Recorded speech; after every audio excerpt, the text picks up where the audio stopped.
Kérdezték sokan, hogy hogyan lehet azt állítani, hogy lehetett profitálni a trianont követő átmenetekből, hogyan lehet az, hogy a német birodalom és az osztrák-magyar monarchia elvesztett egy világháborút, és a polgárság mégis relatíve jól járt. Miért nem lehet levezetni Trianon élményét abból a szenvedéstörténetből, ami mindannyiunk számára ismert, és ami alapvetően természetesen egy valid történet, de mégse a társadalom egészének tapasztalatát írja le.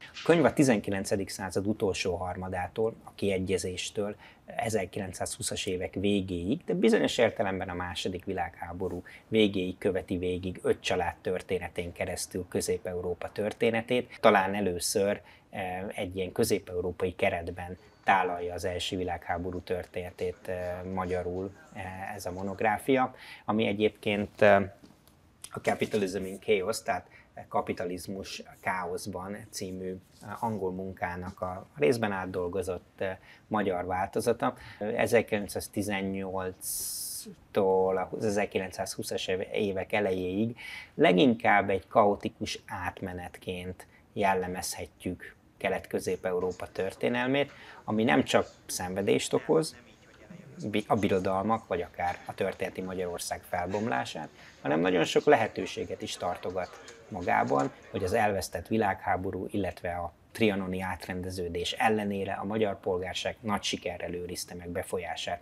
a különböző utódállamokban.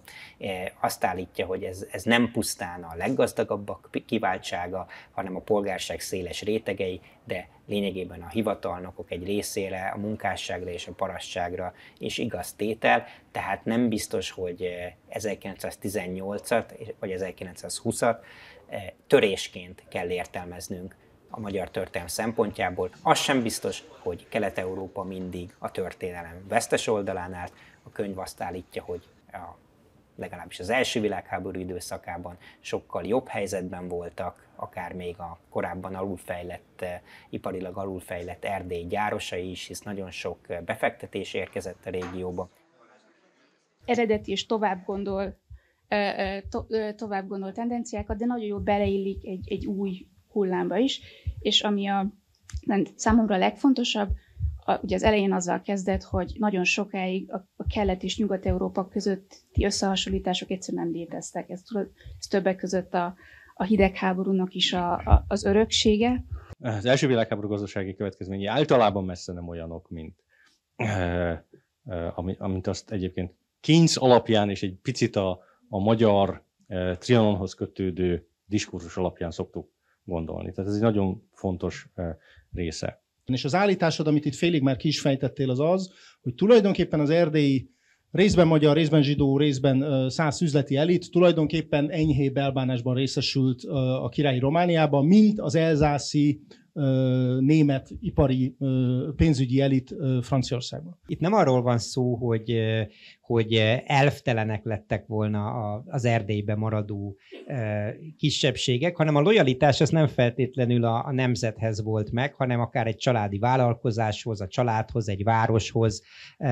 Tehát, hogy ez mindenképp megvan. Azt gondolom, hogy a munkásság és a parasztság jelentős része a helyén marad, a tisztviselők, főleg a felső tisztviselők jelentős része átjön, egy nagyon komoly menekültválság alakul ki, és ezt a könyvehez, erre a könyv inkább építeni szeretne, mint polemizálni, vagy megcáfolni. Tehát nyilván ezek a történetek, ezek egymással együtt olvasva érdekesek. Én csak azt próbáltam mondani, hogy a gazdasági történeteket ne a politikából vezessük le. És ugye a történész azért mindig sokszor a jelenből indul ki, és ez pedig a gazdasági válságnak a tapasztalata, tehát hogy egyfajta kritika is benne van ezekkel az üzleti elitekkel és a polgársággal kapcsolatban, és azt gondolom, hogy ennyiben valamennyire egyrészt épít, másrészt polemizál is azokkal a 89 utáni a polgárságot egyfajta idealizációval, vagy romantikus pátosszal körülvevő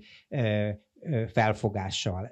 Arra jöttek rá nagyon sokan, hogy 2009-ben, hogy hopsz, itt van egy óriási gazdasági recesszió, de semmit nem tudunk történészek arról, hogy hogyan működik a gazdaság. Ennek a könyvnek nagyon sok erőssége van, de az egyik erőssége az, hogy az antiszemitizmus, mint jelenséget szerintem nagyon, nagyon érzékenyen és komplexen elhelyezi egy nagyobb összefüggésben, aminek gazdaságtörténeti, politikatörténeti vetületei vannak, de nem az antiszemitizmus a kiinduló pont. Ezért fontos a magyar történelmet kicsit tágabb földrajzi kontextusba értelmezni, mert akkor meg tudjuk haladni ezeket a keresztény-zsidó úgymond szembenállásra épített narratívákat, és láthatjuk azt, hogy ez az etnikai szemlélet nem vezet sehova. Itt alapvetően érdekek vannak, különféle családi, városi, intézményi lojalitások, és valóban, amit Gábor is kiemelte, Elzászban egyáltalán nem elsődleges, úgymond ez a